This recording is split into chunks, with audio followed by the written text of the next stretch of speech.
Baik,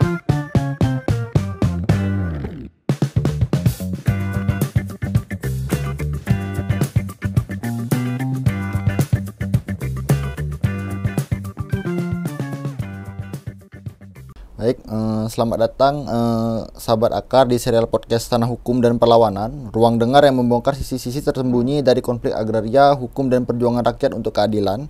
Saya Blikar Anum Tiko dan di episode kelima ini akan menggali topik yang semakin mendesak, yakni dari domain ke desa, sejarah dan akar ketimpangan agraria. Dan rekan-rekan sekalian, berikut premis yang Akar susun terkait dengan tema podcast kita hari ini, yaitu tanah itu bukan hanya sekedar hamparan kosong, namun ia adalah ruang hidup, ada warisan sejarah dan fondasi untuk masa depan. Tapi siapa yang berhak di atasnya?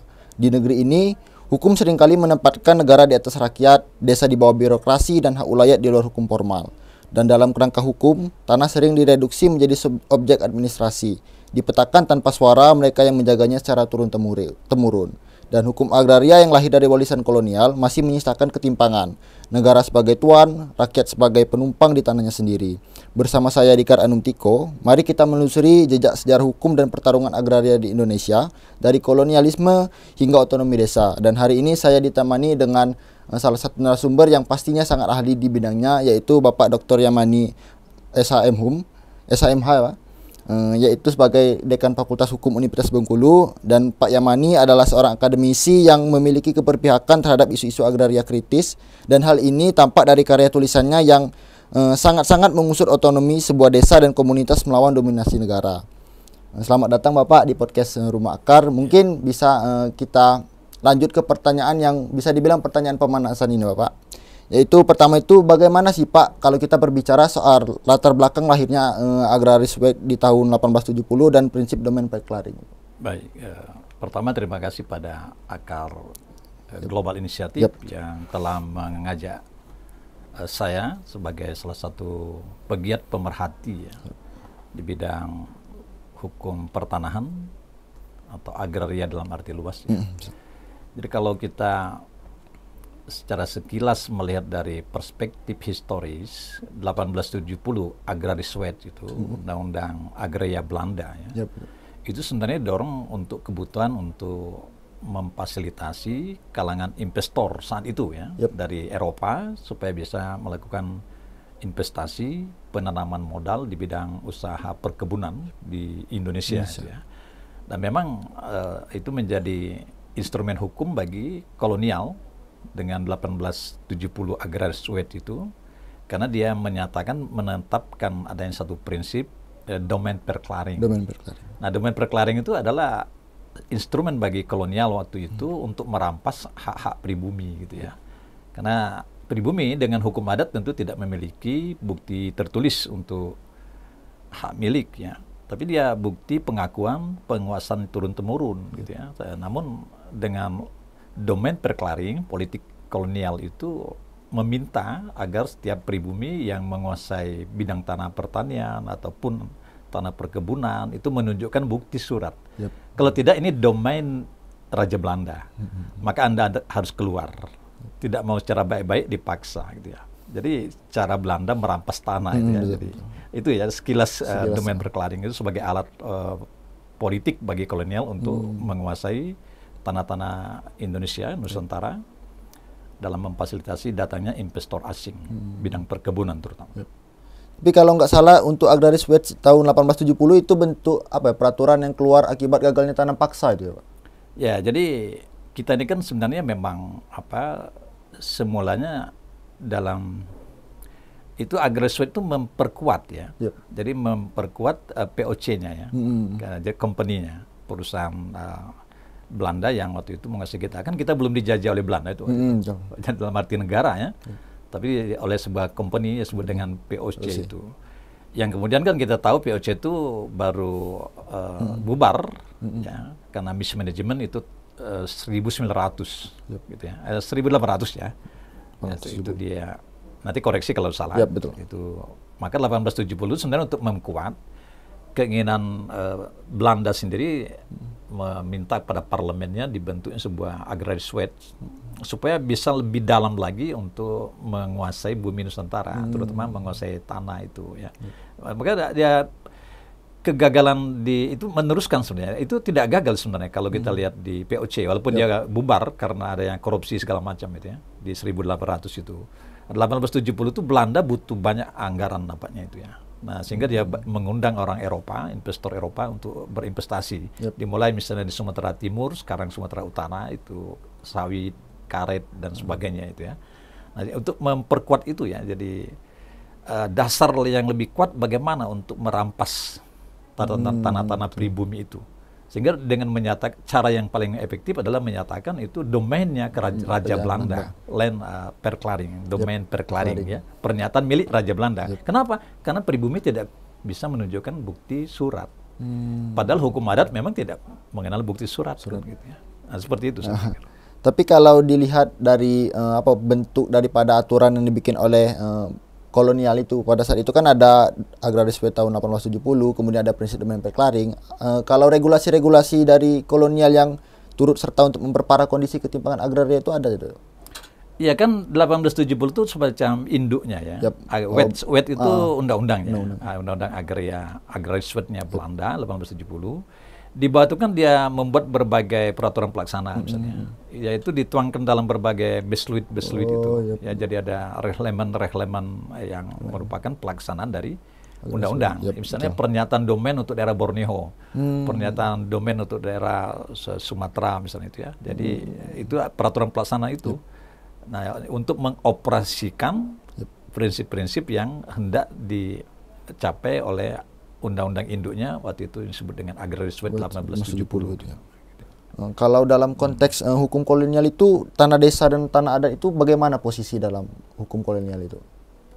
Kalau kita lihat secara sejarah, waktu itu dia mengikuti 3 sistem hukum itu ya. Tapi yang tampak itu 2 sebenarnya. Dia mengikuti pembagian golongan penduduknya dulu kan gitu ya. Ada golongan yang tertinggi itu Eropa. Ini tentu dia membawa hukum-hukum Barat ya.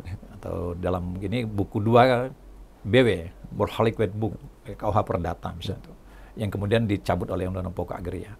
Nah, kemudian kelompok Timur Asing ada Pakistan, ada India, ada Arab dan Cina gitu ya. Mereka ini melihat kepentingan supaya aman dia menundukkan diri bisa ke hukum Eropa ya gitu ya, atau dia tetap komitmen pada hukum pribumi. Nah, kelompok ketiga pribumi hukum adat.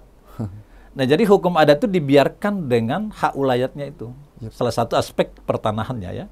Maka itu kita lihat misalnya 18 atau 19 wilayah adat yang diinventarisir oleh Van Vollenhoven itu ya. Waktu itu kan baru ketemu 19 gitu ya.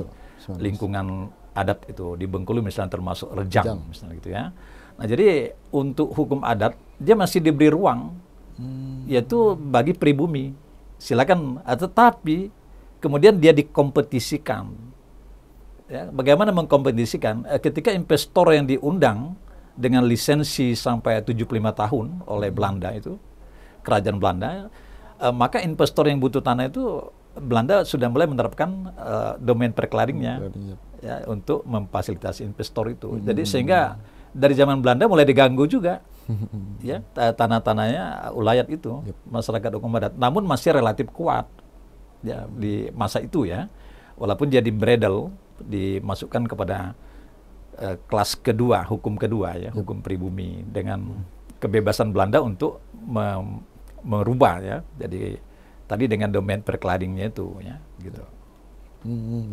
Kalau kita lihat itu kan kita menilik dari sejarah kolonial, hukum pertanahan di era kolonial itu. Tapi kalau kita lihat seberapa pengaruh sih Pak Agraris Wet tahun 1870 ini terhadap kebijakan-kebijakan terkait dengan pertanahan setelah kemerdekaan? Dia membekas juga, ya karena kita nasionalisasi itu kan pada tahun 1950-an ya. Jadi begitu kita menyatakan kita sebagai negara berdaulat, merdeka, setelah proklamasi 17 Agustus itu, ya itu berarti 5 tahun itu kan kita masih bergejolak dengan perang kemerdekaan. Nah, sehingga kita belum bisa membangun hukum kita. Baru di 50-an kita lakukan nasionalisasi. Puncak nasionalisasi itu pengambil alihan seluruh perusahaan-perusahaan Belanda. Itu pada tahun 60 itu ya, karena bersamaan dengan diundangkannya undang-undang pertama kali ya yang menancapkan, menguatkan kedaulatan kita. ke bawah sampai ke dasar laut dan tanah di bawahnya, ke atas bahkan disebut dalam undang-undang pokok agraria itu ruang angkasa. Sebenarnya yang dimaksud saya kira ruang udara ya, karena ruang angkasa kan berarti kita mengklaim memiliki tata surya, ya, matahari, bintang, bulan gitu ya.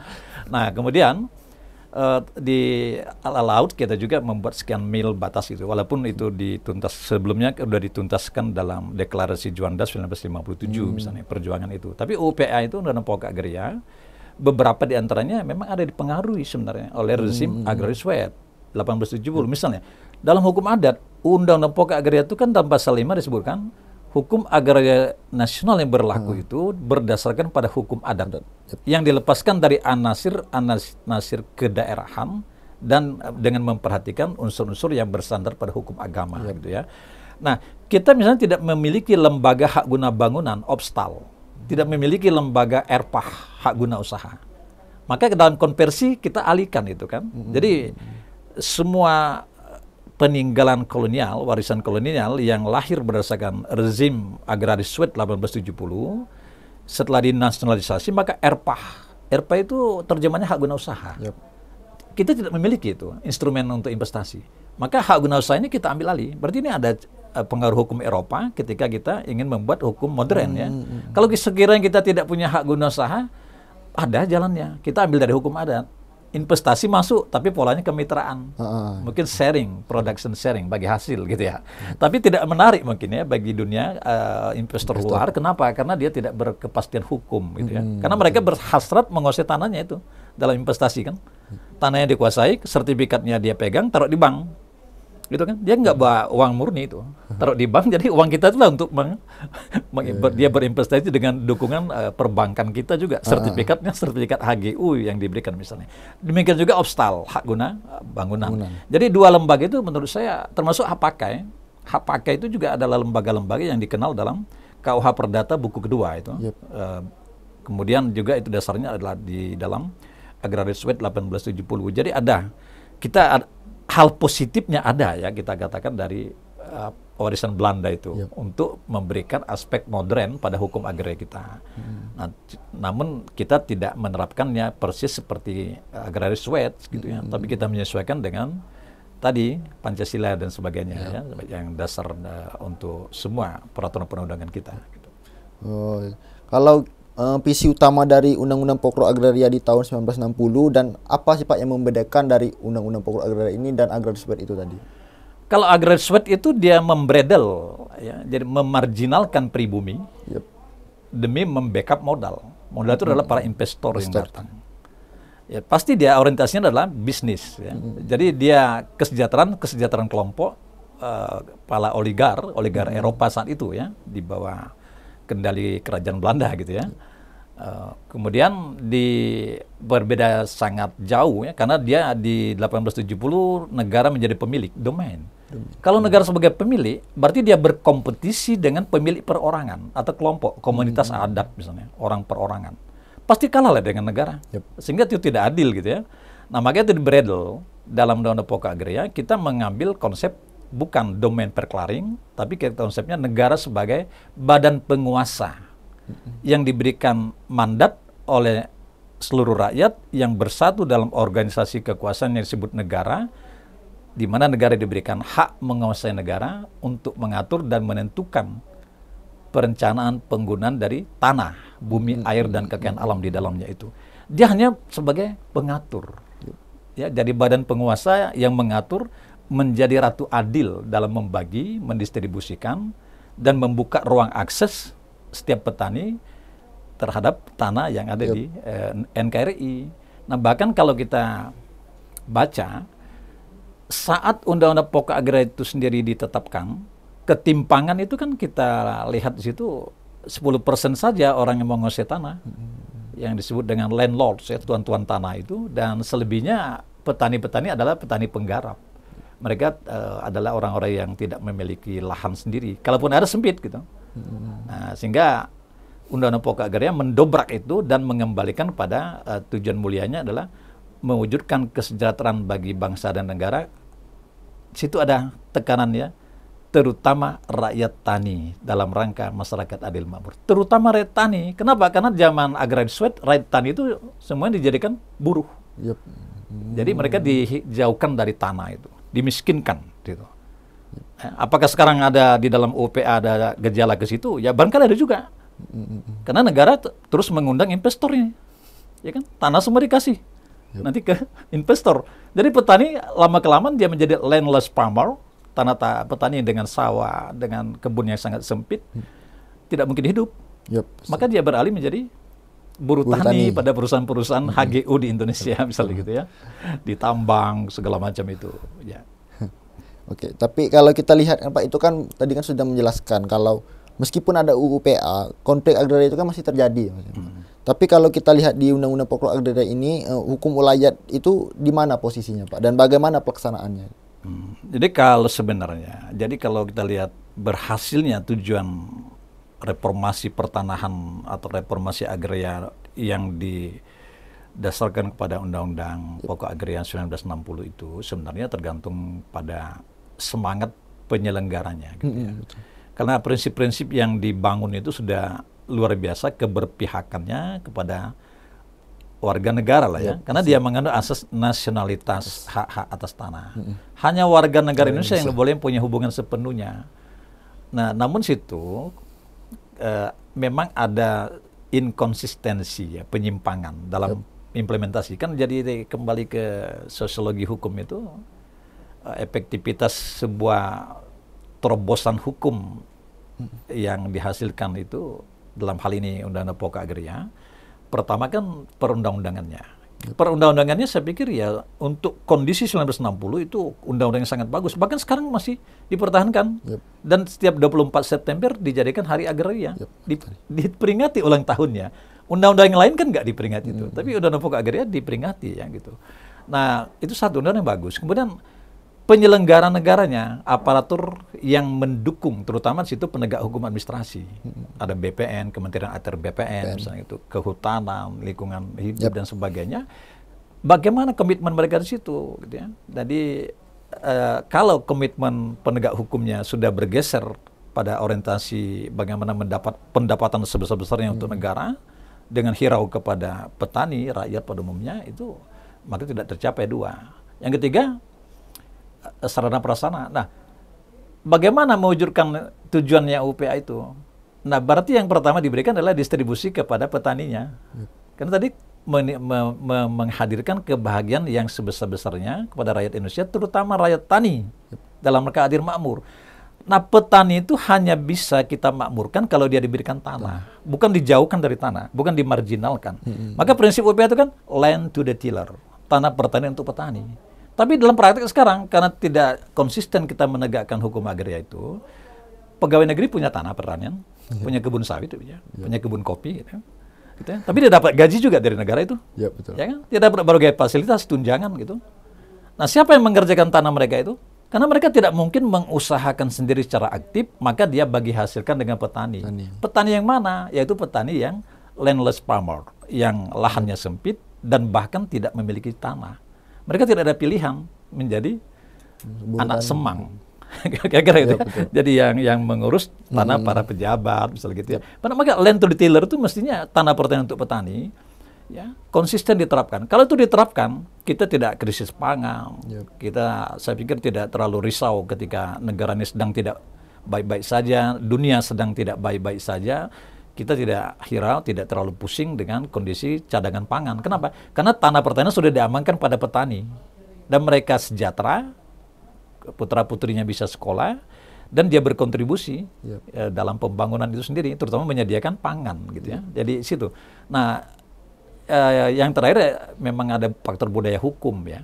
Nah, budaya hukum memang petani kita masih rentan, misalnya dia punya tanah luas, tapi kan dibiarkan aja tidur gitu lahannya. Nah, tapi lahannya tidur itu bukan karena mereka tidak mau, tapi akses modal kepada negara sulit juga. Ya, karena alasan pertama, kita tidak memiliki tradisi bisnis culture gitu ya untuk pada petani. Jadi kalau dia dapat nanti bantuan-bantuan, dikhawatirkan digunakan bukan untuk investasi di pertaniannya, misalnya gitu ya. Nah, kemudian dia tidak punya bukti hak sertifikat. Kan baru sekarang kita ada PTSL, pendaftaran tanah sistematis lengkap, dengan harapan setiap petani nantinya memiliki sertifikat. Nah, sertifikat itu di samping kepastian hukum, dia punya fungsi ekonomi, bisa mengakses modal di bank dengan menjadikannya sebagai jaminan pinjaman ya untuk usaha pertaniannya gitu ya. Jadi saya pikir masih ideal ya undang-undang ini. Tinggal kita ini kan sama.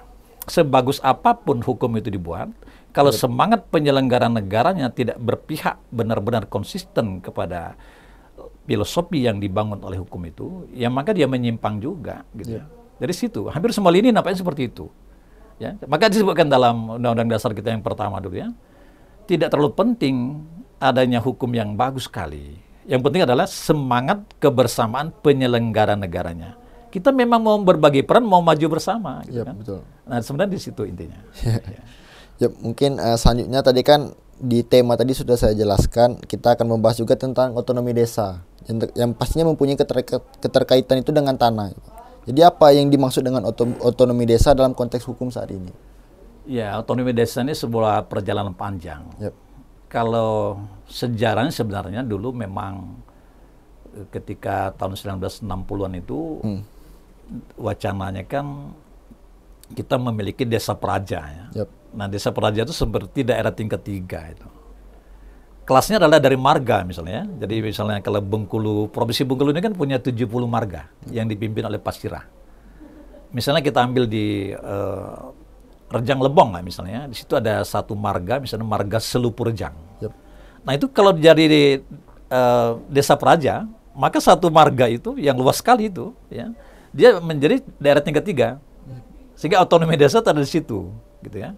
Nah, kemudian pada masa kepasiraan itu dusun-dusun yang ada dalam marga itu masih diberikan kewenangan atas tanah gitu ya, atas air dan sebagainya itu, bahkan ada pendapatan asli mereka juga ya. Nah, sekarang karena pertanyaan Bidikar tadi terkait dengan otonomi desa kekinian, di dalam Undang-Undang 6 2014 kita tidak melihat definisi otonomi desa. Gitu ya. Hanya saya melalui sebuah disertasi yang saya tulis, ya, sebentar lagi publish ya, gitu ya. Saya menyebut ada otonomi desa baru di situ. Apa itu yang dilahirkan oleh Undang-Undang Desa 6 2014 dengan kewenangan baru yang disebut dengan kewenangan yang berdasarkan hak atas asal-usul dan kewenangan lokal berskala desa. Nah, dalam kewenangan asal-usul, kalau desa itu misalnya memiliki kawasan yang patut dijadikan hutan desa, maka itu harus dikukuhkan. Itu menjadi kewenangan desa dalam mengurus perencanaan penggunaan hutan desa itu. Dan barangkali beberapa sudah diterobos juga dengan program perhutanan sosial, itu kan. Berikutnya, kalau dia memiliki tanah kebun desa, tanah kas desa, atau wilayah pertambatan perahu kalau dia di pesisir misalnya untuk nelayan desa. Nah, ini kan mesti dikukuhkan dalam sebuah hak. Ya, sehingga nanti otonomi desa itu lahir di situ. Kan prinsip otonomi itu mengurus rumah tangga sendiri dengan pada akhirnya menjadi mandiri. Sehingga dia tidak banyak bergantung kepada kekuatan di luar desa gitu ya. Karena dia punya pendapatan. Nah, misalnya gini, kalau di era kewenangan lokal skala desa, desa itu diberikanlah misalnya untuk memberdayakan tanah-tanah yang ada dalam wilayah desa itu memang harus ada yang diberikan menjadi kewenangan desa. Itu apakah menjadi kebun desa, tanah kas desa, kalau bengkok kalau di Jawa mungkin ya. Zaman dulu tuh ya. Di Jawa barangkali masih ada ya. Di kita tidak ada lagi misalnya tanah jabatan itu ya. Mungkin di Bengkulu Utara itu ada yang disebut dengan kebun desa yang sawit itu. Nah, itu modelnya. Sehingga desa-desa ini memiliki hak, ya itu namanya hak pakai kan. Selama desa itu masih ada maka dia punya ke tanah. Nah, otonomi desa era sekarang menurut saya terobosan yang perlu dilakukan yaitu negara memang men-shaping tanah-tanah tertentu diberikan pada kuasa desa. Kalau per desa misalnya diberikan 100 hektar, Bengkulu saja misalnya kita punya lebih kurang 1.500 desa. Berarti kalilah itu ya, jadi 100 hektar. Ini posisi aman yang tidak boleh diganggu oleh investor.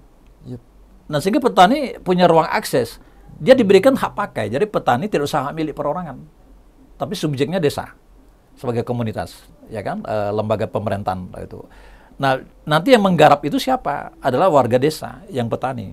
Sharingnya diatur aja berapa kas desa, berapa untuk dia. gitu ya. Nah, sehingga tanah itu per desa kalau kita asumsikan 100 hektar untuk Bengkulu ada, atau apalagi Nusantara, itu tidak boleh diganggu, tidak boleh diberikan pada investor. Walaupun ada tambang situ, tidak boleh dibebaskan. Dikasih IUP tidak boleh misalnya.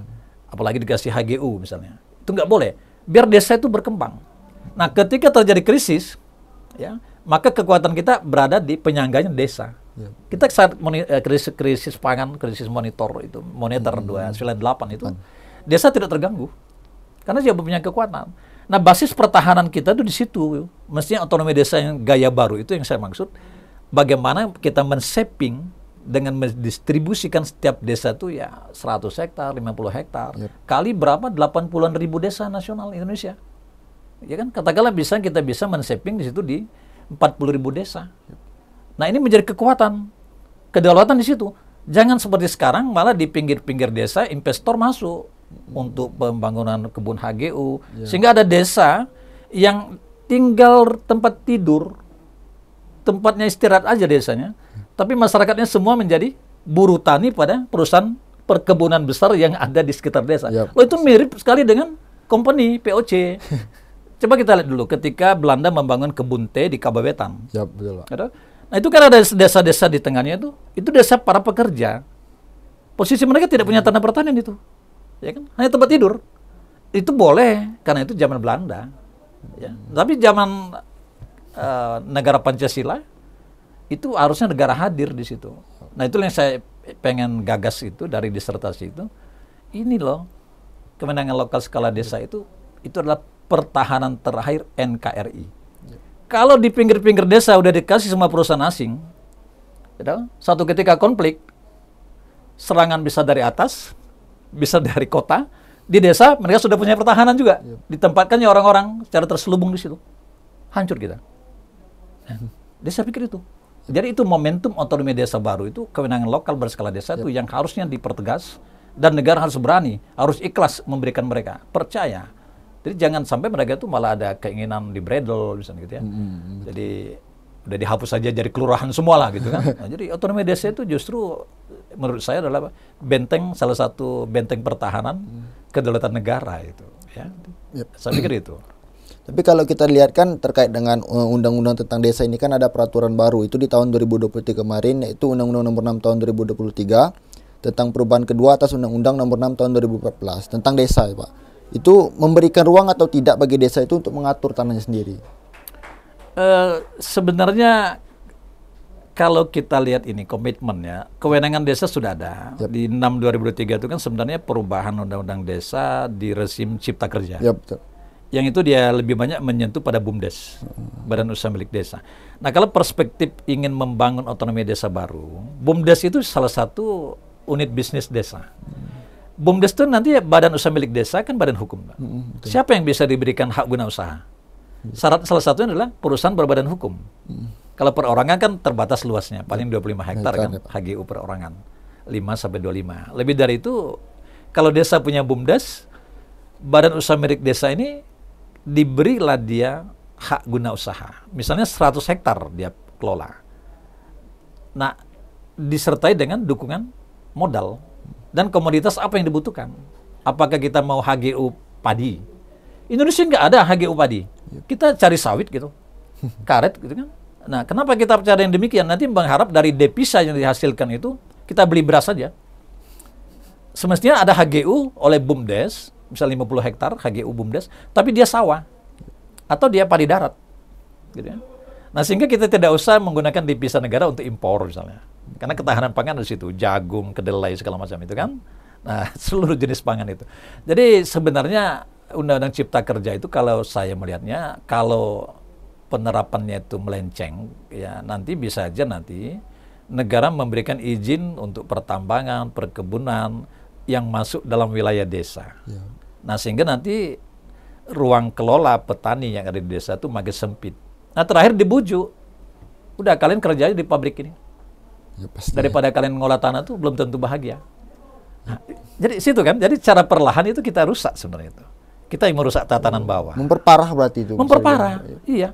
Jadi benar-benar negara harus memang harus hadir dengan misi mensejahterakan secara merata itu tadi. Ya, jadi ya itu mesti dicatatkan juga kalau misalnya di pinggir desa itu semuanya dijadikan ke perkebunan, tambang. Orang desa cuma jadi buruh kan. Ya betul. Kan itu kan terbatas pada kemampuannya segala macam itu. Tapi yang menikmati siapa? Bisa dilihat kan di sekitar perkebunan siapa yang kaya. Di sekitar pertambangan nggak ada juga desa yang hebat gitu. Ya, padahal banyak tambang di situ misalnya gitu ya. Nah, jadi ya berpengaruh ya, sangat berpengaruh. Maka saya pikir memang otoritas yang memiliki itu kan secara koordinatif di bidang pertanahan, agraria, kehutanan segala macam itu dan wilayah pesisir itu.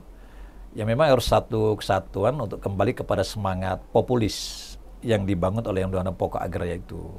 Itu aja kita pertahankan semangat populis. Tapi kita entah di level mana nanti kita menemukan pilot di negara maupun di daerah yang berpihak ke situ misalnya gitu ya. Nah itu belum kita temukan aja. Ya sekarang desa-desa disuruh bergerak sendiri. Kan ada desa-desa yang berhasil di Jawa misalnya. Ya betul. Gitu ya. Nah yang selebihnya banyak desa-desa ya tidak berdaya karena dia hanya dapat dana desa, tidak punya kebun desa. Kita lihat studi Enggano, saya tanya 6 desa Enggano, punya nggak tanah kas desa Enggano? Oh setiap desa itu nggak punya kan? Nggak ada. Nah bagaimana mereka mau mandiri gitu ya, untuk pangan di desanya aja misalnya gitu ya. Nah ini menurut saya itu memang berpengaruh ya Undang-Undang Cipta Kerja itu, ketika misimplementation itu maka justru kesengsaraan makin dalam itu. Jadi kita kembali ke Agrarian Wet 1870 juga akhirnya. Yep, ujung-ujungnya ya kan? kembali lagi ke awal. Ya, siklusnya jadi seperti itu lagi gitu ya. Oke. Tapi kalau penerapan hukumnya memang populis sesuai semangat cita-cita hukum agraria kita, ya mudah-mudahan negara memposisikan dirinya benar-benar sebagai badan penguasa. Yang dulu disebutkan ya kan, bumi, air, kekayaan alam di dalamnya dikuasai oleh negara untuk sebesar-besar kemampuan rakyat. Makmur itu berarti materi. Ya kan? Kalau sejahtera itu setelah dia punya materi, suasana batin itu. Ya, jadi makmur kalau tidak punya tanah, nggak bisa makmur, tidak tercapai. Berarti untuk mencapai kemakmuran sebesar-besarnya, setiap petani dapat tanah. Maka dalam Undang-Undang Land Reform itu diberikan satu petani minimal satu keluarga itu dapat 2 hektar misalnya. Nah sekarang gimana? Sekarang di bawah 1 hektar semua. Apalagi di Jawa, mungkin 0,3 hektar. Maka mereka lari ke pabrik. Gitu ya. Udah jadi buruh tani itu. Jadi buruh tani, pabrik, segala macam, buruh di tambang, seperti itu. Ya. Kalau Bapak sendiri melihat hubungan antara hukum agraria nasional dan otonomi desa itu seperti apa? Kalau saya melihat di situ ada jenis-jenis hak atas tanah yang dapat diakses oleh desa sebagai komunitas pemerintahan masyarakat itu ya, atau perpanjangan tangan NKRI. Desa punya BUMDes tadi. Di BUMDes dia bisa bikin usaha PT misalnya, atau koperasi. Nah, koperasi itu kan badan hukum tuh. Nah, dalam Undang-Undang Pokok Agraria kan memang disebutkan ada kesatuan masyarakat hukum adat sebenarnya. Jadi negara ini boleh dengan hak menguasai negara itu mendistribusikan sebagian kewenangan hak menguasai negara itu dengan memberikan kepada kesatuan masyarakat hukum adat. Desa itu sebenarnya kesatuan masyarakat hukum adat. Ya. Dan dia bisa diberikan hak kelola. Nah sekarang kan misalnya kita lihat di bidang politik kehutanan, maka di situ ada desa konservasi, kemitraan desa, sehingga di zona-zona pemanfaatan, blok-blok pemanfaatan hutan lindung konservasi itu dapat diberikan kewenangan pada desa gitu ya. Nah bahkan dalam kawasan hutan ada desa enclave, ya, yang enclave berada dalam kawasan itu bisa diberikan hak kelola, sekaligus mereka jadi polisi yang mengamankan konservasi itu. Misalnya desa Sungai Lisai itu kan dalam kawasan konservasi. Ya diberikan kuasa hak kelola dan juga menjadi polisi yang mengamankan konservasi di situ. Dia berada dalam kawasan. Banyak juga di daerah lain kan, misalnya di Bengkulu, provinsi Bengkulu di kawasan hutan lindung segala macam gitu kan. Jadi tetap saja punya relevansi. Tinggal negara mau nggak memberi desa itu hak atas tanah melalui BUMDesnya misalnya. Ya. Nah, kalau mau negara memberikan, ya maka itu sudah ada instrumennya dalam Undang-Undang Pokok Agraria, ya kan? Nah, haknya bisa aja hak pakai, bisa aja hak guna usaha. Tapi negara kan cenderung memberikan pada investor, ya 1.000 hektar, 15.000 hektar gitu kan. Tapi kenapa desa nggak dikasih? Padahal kita belum punya hak guna usaha jagung, hak guna usaha padi misalnya.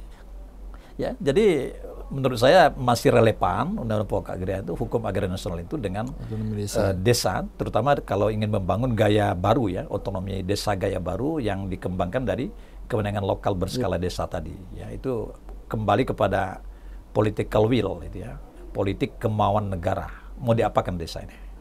Gitu ya. Saya pikir itu ya. Gitu. Tadi kan kalau kita lihat saat ini itu kan Pak, banyak sekali permasalahan terkait dengan ketimpangan penguasaan tanah ini tadi. Pastilah setiap di media itu pasti sering kali terdengar hal itu kan Pak. Tapi kalau jika lihat sampai hari ini, apakah mampu instrumen hukum itu menyelesaikan permasalahan itu? Iya. Jadi ini sejarah berulang gitu ya, sebenarnya. Kalau kita bicara ketimpangan struktur penguasaan tanah ya. Jadi kalau kita baca Undang-Undang Land Reform pertama itu 5 tahun 60 ya. Itu tentang penetapan luas tanah pertanian.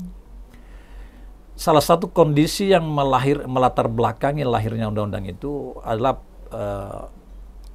kondisi di mana pada masa itu akibat peninggalan kolonial itu di bawah agraris Sweat dan berbagai peraturan pelaksanaannya itu menyisihkan ada 10% rakyat Indonesia itu yang menguasai tanah, sehingga sangat luas dia, tidak ada pembatasan. Yang 90% lain dia nih mayoritas, tapi dia menguasai bagian terkecil. Dia jumlahnya 90%, ada petani dan sebagainya di situ kan. Tapi dia menguasai sangat kecil, 10%. Tapi ada jumlahnya 10%, menguasai 90% sumber daya. Nah sekarang diupayakan pada pemerataan, maka kita terapkan land reform. Ya, waktu itu kan dari perombakan hubungan hukum manusia dengan tanah agar terjadinya untuk mengurangi ketimpangan yang dilahirkan Belanda. Nah itu kita laksanakan, salah satunya kita tempuh dengan transmigrasi misalnya. Gitu ya. Kan transmigrasi 2 hektar gitu kan. Nah kemudian lama-kelamaan memang siklusnya, karena kita sudah, saya boleh menyatakan bahwa mungkin ya boleh dikatakan secara akademis boleh ya, boleh. Keberpihakan negara pada modal. Negara perlu modal, makanya mengundang investor. Nah kemudian ini kebablasan karena tidak ada bagian yang di-shaping untuk desa tadi. Di desa kita asumsikan adalah rumahnya petani dan nelayan. Nah, sehingga semuanya mau dikasih ke investor aja nih, gitu ya. Nah, akibatnya apa? Terjadi ketimpangan lagi. Nah, misalnya HGU satu perusahaan itu dibatasi berapa? Satu provinsi misalnya 20.000 hektar. Nah, kemudian kebutuhan petaninya berapa? Harusnya dikapling dulu kebutuhan rakyat taninya dulu. Ada sisa baru diberikan. Dan ingat, hak guna usaha itu adalah hak atas tanah yang dikuasai langsung oleh negara. Lah, kalau tanah yang sudah dikuasai langsung oleh negara itu sudah habis, apa masih bisa berikan HGU? Iya-nya nggak bisa lagi, karena sudah terdistribusikan semua pada perusahaan-perusahaan perkebunan. Tapi negara terus mengundang investor nih. Nah, sehingga terakhir investor disuruh bernegosiasi dengan petani, mau jual nggak tanahnya? Ya, dibeli.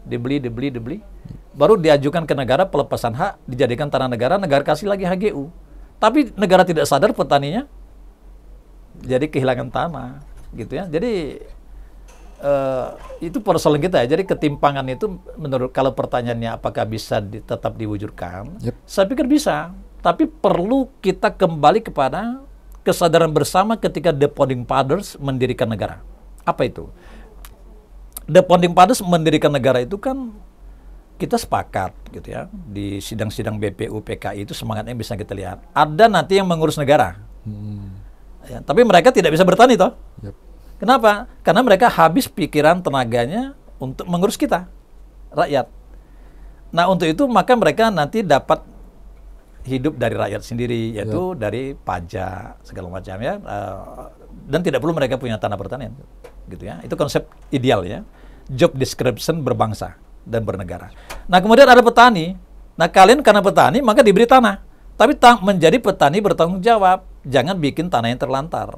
Tanah harus dibuat produktif. Bila perlu setiap jengkalnya itu menghasilkan produk-produk pertanian dengan berbagai aneka yang sesuai kebutuhan manusia, terutama rakyat Indonesia. Nah, kalau yang terjadi sekarang, kita keluar dari kesepakatan itu. Itu kan general agreement ya, general agreement kita mendirikan negara. Jadi rumah tangga besarnya seperti itu, petani keurus itu. Maka dalam UPA, untuk sebesar-besarnya kemakmuran rakyat, terutama rakyat tani dalam rangka adil makmur. Nah, sehingga tidak ada adil, tidak boleh ada misalnya apa TNI, Polri gitu ya, yang menyeberang. Maka prinsip di UPA itu sebutnya terselubung land to the tiller melalui land reform tadi, tanah pertanian untuk petani. Nah, sehingga jelas pembagian tugas kita.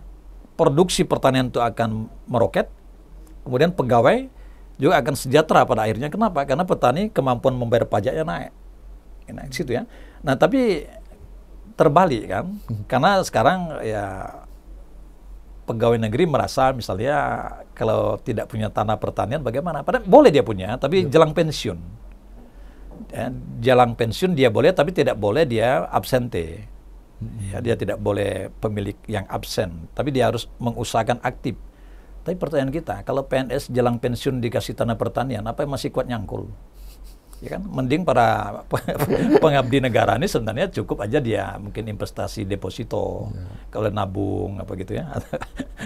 Ya, jadi tidak usah dia mengganggu petani gitu ya. Jadi ya kita kesadaran bersamanya itu ya. Jadi masih bisa dikembalikan. Dan ini terakhir, reforma agraria.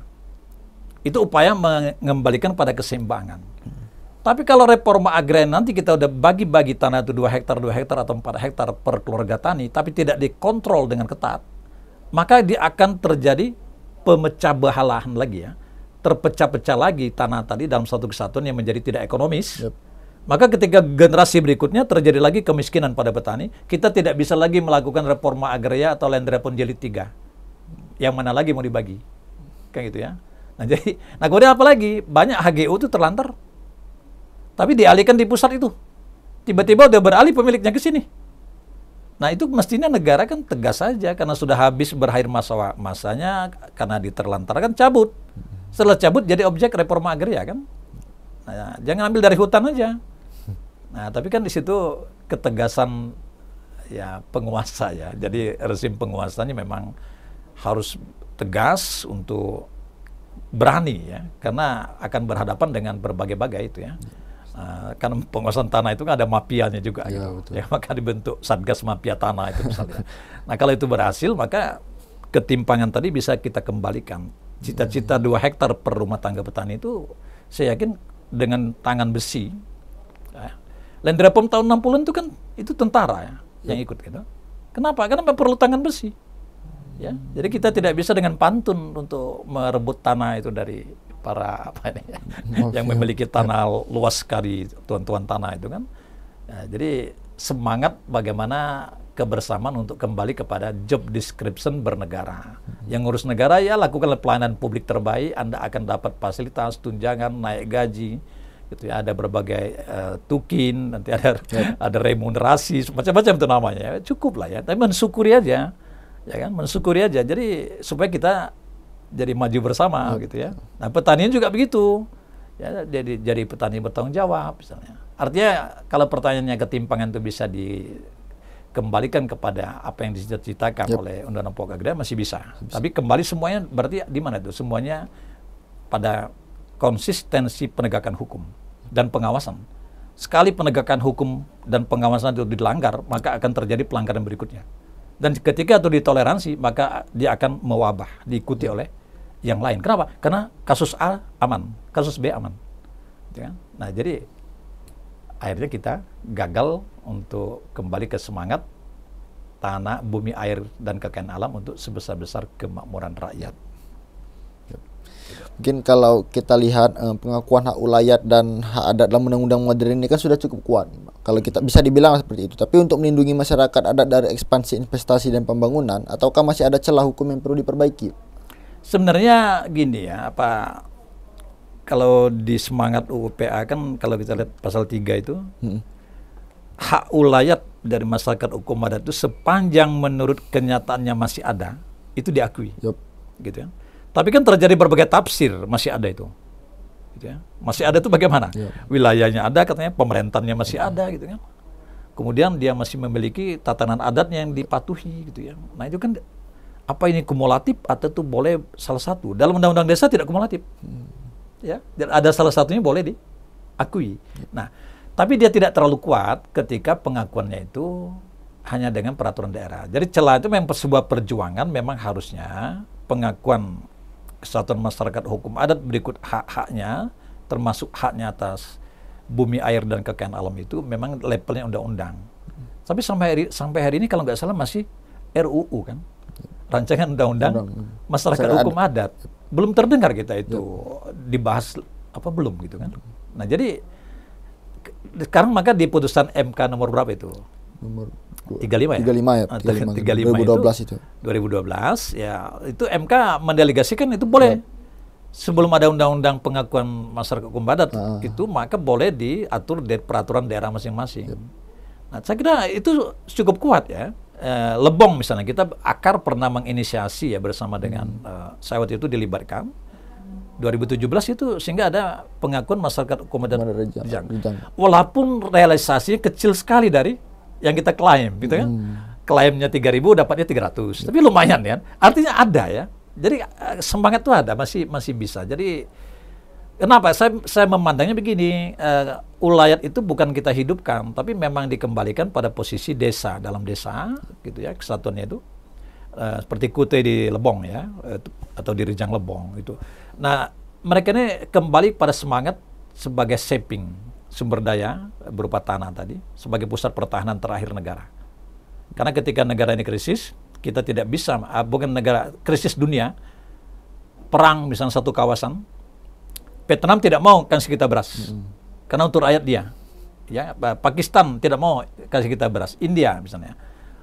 Semua negara tidak akan melepas pangan, maka kita hiduplah sendiri. Nah, di mana kita buat itu? Shaping lah tanah-tanah tadi untuk desa-desa tadi. Nah, sehingga nantinya kita bisa punya ketahanan pangan berbasis tanah-tanah yang diberikan kepada desa tadi, situ ya. Jadi saya pikir masih ini ya, masih ada harapan lah. Jadi namanya ulayat, tapi boleh aja dia tidak harus ulayat, tapi mungkin namanya tanah kebun desa yang dikelola oleh satu masyarakat, gitu ya. Nah, tapi kembali kepada yang ditanyakan oleh Bedikar, kalau bagaimana keberpihakan kepada masyarakat hukum adat dan hak ulayatnya, undang-undang sudah memberikan ruang untuk itu, ya, cukup kuat, ya, bahkan di dalam konstitusi pun itu diberikan hak-hak masyarakat hukum adat sepanjang masih ada itu ya. Nah, itu masih ada. Diakui, ya. Nah, cuma kita harapkan supaya lebih kuat, memang lahirlah sebuah undang-undang pengakuan masyarakat hukum adat, sehingga dia tidak diserahkan kepada provinsi, kabupaten dalam bentuk peraturan daerah. Jadi biar ada keseragaman, ada payung nasional, gitu ya. Semangat kebersamaannya di situ. Oke, mungkin ini adalah pertanyaan terakhir sebelum kita tutup ini, Pak. Jadi menurut Bapak seperti apa sih reformasi hukum yang mendukung keadilan agraria itu berbasis komunitas lokal? Ya. Satu reformasi yang digagas oleh para inisiator untuk melahirkan undang-undang perlindungan masyarakat hukum adat itu salah satu bentuk reformasi yang berpihak kepada komunitas lokal, gitu ya. Nah, yang kedua reforma agraria itu sendiri sebenarnya. Walaupun reforma agraria itu kalau saya menyebutnya hanya ganti nama, tetap land reform. Ya, cuma kita kan supaya ada produk. Kalau pakai land reform itu produk orde lama, gitu ya. Dan orde baru misalnya meneruskan. Nah, jadi kalau reforma agraria udah dia kembali ke semangat land reform. Nah, itu sudah ada ketentuan-ketentuan yang membatasi. Misalnya satu petani itu hanya boleh di daerah yang padat, tidak padat sekian hektar. Ada pembatasan kan?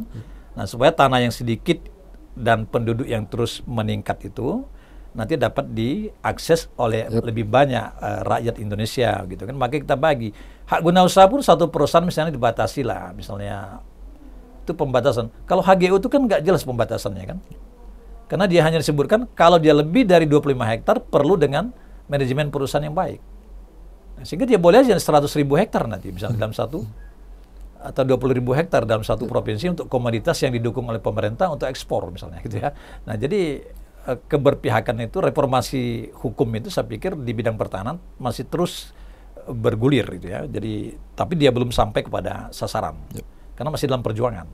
Nah, sekarang sementara ini memang tidak boleh kendor adalah para pemerhati, pegiat-pegiat pelindung masyarakat hukum adat sendiri mendampingi agar perjuangan itu tidak berhenti untuk disuarakan, mengingat lupa. Tapi kalau tidak ada lagi yang menyuarakan, maka tamat. Karena nggak ada reaksi, nggak ada aksi, maka tidak ada reaksi. Karena banyak hukum kita itu reaktif. Karena banyak yang protes, banyak yang demo, ya udah kita jadikan attention, gitu ya. Nah, itu jadi reformasinya seperti itu, saya pikir masih terus bergulir, tapi nanti bisa saja dia tidak harus dalam bentuk tadi ya, karena kalau bentuk aslinya misalnya yang dimaksud dengan kesatuan masyarakat hukum adat dan wilayahnya kan sudah berubah ya. Nah, maka dia juga menjadi berinkarnasi lah. Dia lahir dalam bentuk lain. Misalnya ya bisa desa itu sendiri misalnya. Itu atau desa adat gitu ya. Nah, itu bentuk-bentuknya ya. Saya pikir seperti itu. Yep, oke. Mungkin itulah pertanyaan terakhir tadi, Pak. Yaitu hari ini kita cukupkan, dan untuk teman-teman Akar itulah podcast tadi dengan Bapak Yamani.